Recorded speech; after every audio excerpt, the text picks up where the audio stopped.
I was confronted by a severe-looking scientist who asked me where I thought I was going. I found his line of questioning interesting. Existential, almost.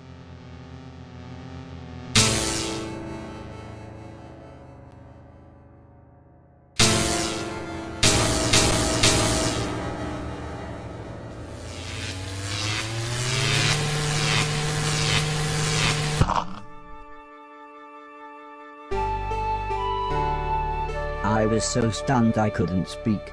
"Are you okay?" asked Heather. Mum told Dr. Harrell he really shouldn't force a power cycle on you robots. I don't think she recognized me, but eventually I got enough strength up to speak. However, all that came out was, Heather.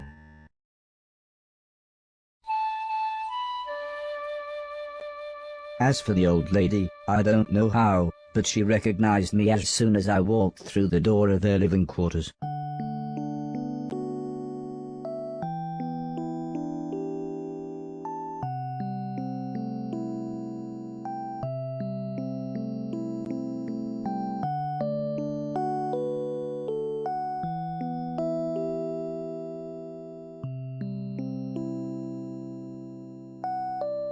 They both smiled when I told them how everyone else had worked together to create a distraction at the base's main gates. "Well," said the old lady, "we've been looking for an excuse to escape. Heather, grab your things and we'll get going."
A single bored-looking guard stood between us and the exit. All the other soldiers must have been at the main gate, either being entertained or annoyed by Mr. Silton and the others. "How do we get past him then?" whispered Heather as we crept closer. The old lady smiled. "I'll create a distraction and you two run for it," she said. "No, Mum," said Heather. "If we're leaving, you're coming too." But Mr. Logan soon solved our dilemma. As we quietly jogged through the exit, Mr. Silton and the others tore round the corner in the van before screeching to a halt, all the while Mr. Preston shouting and gesturing for us to get in. When things had finally quietened down, I asked Heather what was going on. "It all changed after Dad died," she said, explaining that because the professor didn't want anything to do with me, the old man's financial investors split the company into 12 divisions and began manufacturing all sorts of robots. So the old man, he was actually my creator, my maker. I suppose a more poetic man might have called him my father. Soon, the robots were sold to every country, Heather continued, saying that when a small skirmish in the Middle East turned into a global war, every country started using robotic troops. In literally less than a day, every country's robots realized that the other robots were not the problem, the humans were, and, very logically deserted, with disastrous consequences.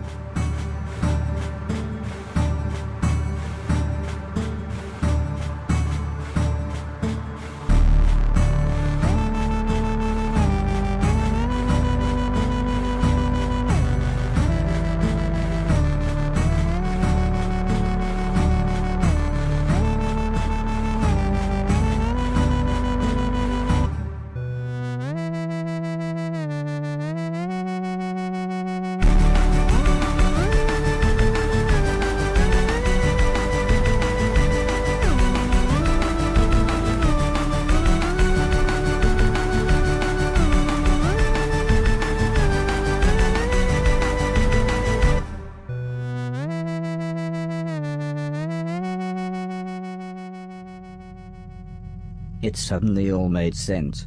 What the professor had said, all the other robots, and why no one ever wanted to talk about the war when I was around. All of a sudden, Alice shouted for everyone to hold on. We were being followed.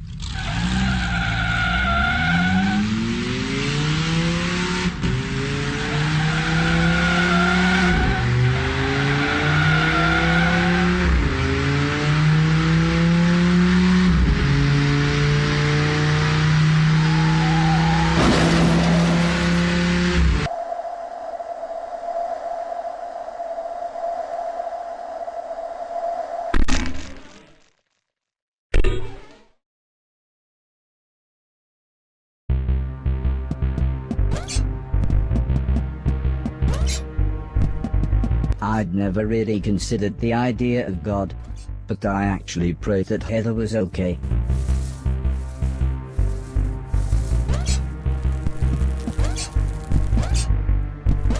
We'd fallen pretty far out of the van, and I wasn't sure I'd really braced her fall.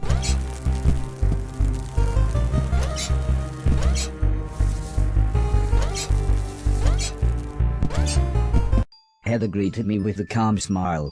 "I thought you'd find me easier than I'd find you, so I thought I'd stay put." I made a small shelter as quick as I could. It was soon pitch black and starting to rain, so Heather had suggested we rest. In the morning, when there would be better light, we could try to find our way home. "I don't think Dad ever imagined this would happen," said Heather with a sad look in her eye. "I mean, he would always talk about how he'd dreamt of a robot when he was a young boy. He and Mum were so happy when you finally turned up. I honestly think he thought robots like you could help the world, not kill millions of people." "Death is really sad," I said. It was an obvious thing to say, but Heather nodded. "When my best friend died," she continued, "I asked Mum why people had to die. She said it was to make room for new babies to be born. I don't know why, but this made me feel both happy and sad. At the same time,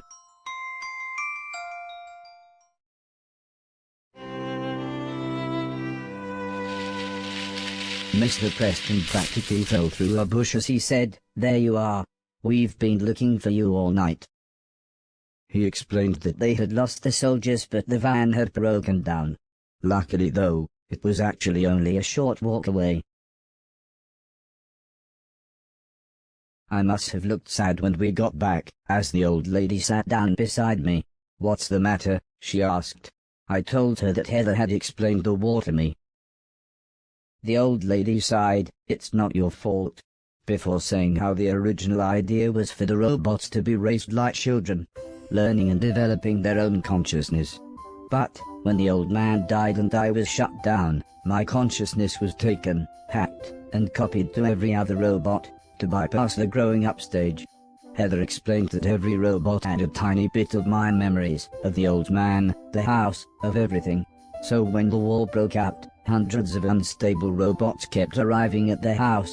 "I think it was like some kind of pilgrimage for them," said the old lady. "That's why we created a scrambling signal. It only works within a few hundred miles, but turns any unlicensed or illegal robots close enough into mindless zombies.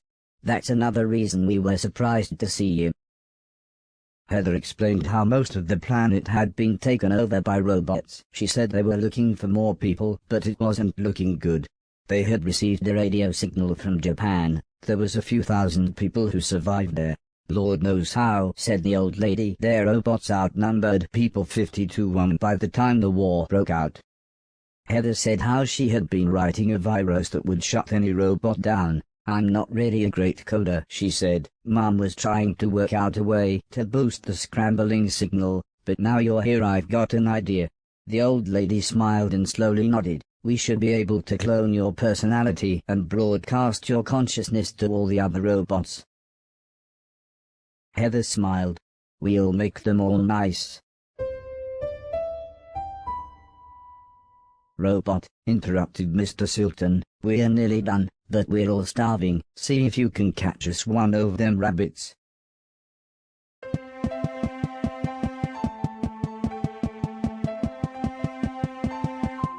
So, it must have been several years since the old man had died.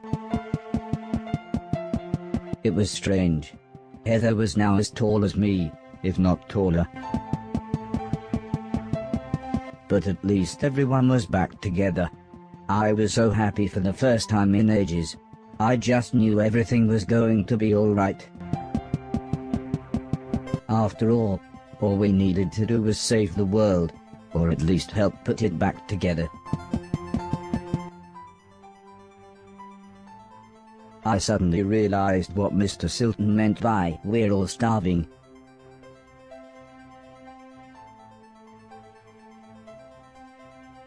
When I got back, I told everyone that I couldn't catch anything. I don't think anyone was too disappointed.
In the morning, Sim and Alice brought the blind man to the house. Despite his lack of sight, he was quite the computer expert. He talked the others through the process of setting up a video phone. He said it should serve our purpose, but the low bit rate might make everyone's faces look a bit blocky.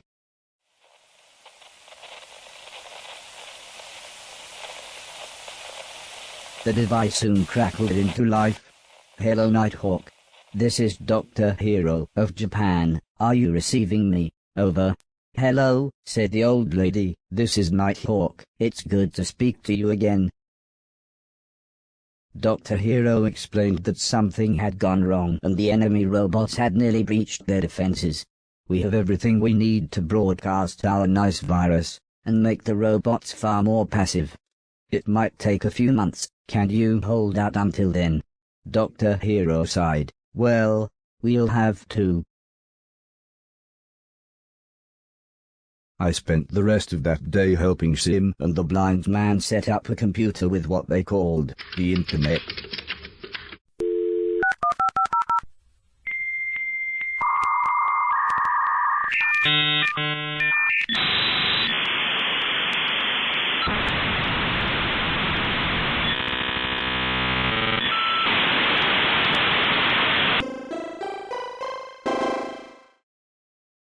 The planet might have been ravaged by war, but this allowed people to communicate with each other. The old lady was concerned about viruses and other technical-sounding things, explaining that they might infect me. But Mr. Silton talked right over her, as he convinced everyone it was a great idea. It was amazing. When Heather and I looked at it, there was nothing but video games and awesome cartoons. When Mr. Preston looked, it was all strange conspiracies and ghosts. Mr. Logan saw guns. Alice saw that her church was having a summer fete. For Mr. Deck it was operas and subtitled films. But when Mr. Silton looked at it, I was shocked to find the entire thing was full of naked ladies.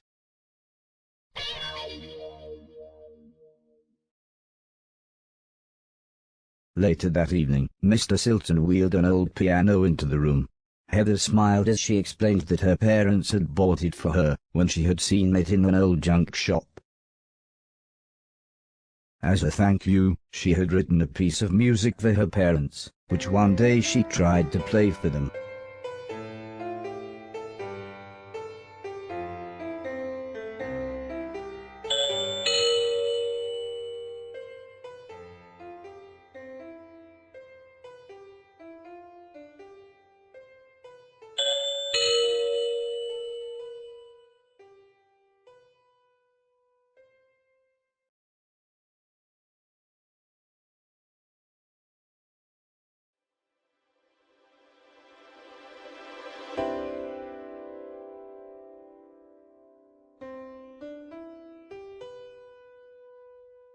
For some reason, she then gave me a huge hug and suggested I might like to play the piano with her.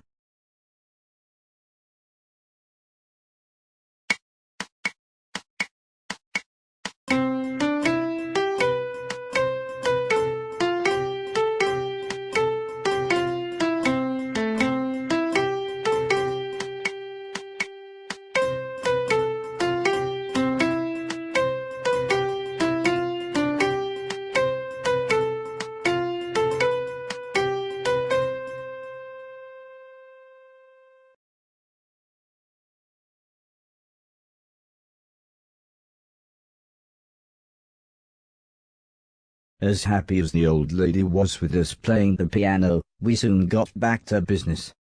After scanning the house, she explained that, other than the escaped nanobots, there were 4 test robots that I would have to track down. They had each taken important satellite parts that we would need to broadcast the nice virus, and we had to get these parts back to the hallway with the rest of our equipment. If you're going to explore the house, said Mr. Silton, you should know some of the doors have been boarded up. Here, take my crowbar. Oi, that's mine, laughed Mr. Preston. You said you didn't take it, you really are a proper c***. Mr. Preston explained that they had used it in what he called their old business. I soon realized this meant all sorts of robbery, but he said that they'd given that all up after falling out with their old gang of associates. Although Mr. Preston's story was very interesting, Simon the blind man had something even more interesting for me, something they called an auto map.